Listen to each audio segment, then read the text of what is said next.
என்னடி பிளாக்கி, சாப்பிட்டியா? பிஸ்கெட் சாப்பிட்டியா? நல்லா இருந்ததா? ஏ பிளாக்கி, நல்லா இருந்ததா?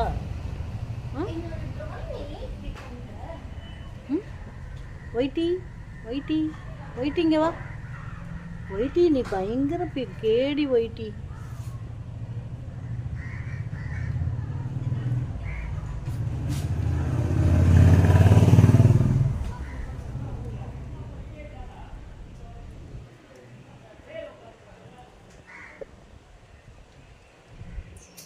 கேடி, நீ கேடி நம்பர் 1.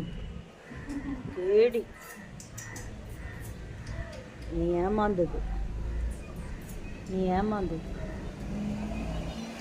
இப்போ உள்ளே கூப்பிட்டு அவள் இப்போ உதவாங்க போகிறான். மின்னல் இருக்குன்னு ஞாபகம் வச்சுக்கணும். என்ன அதான் கொடுத்தாச்சுல்ல. என்ன கண்ணுக்குட்டி? கவ் அண்ட் கா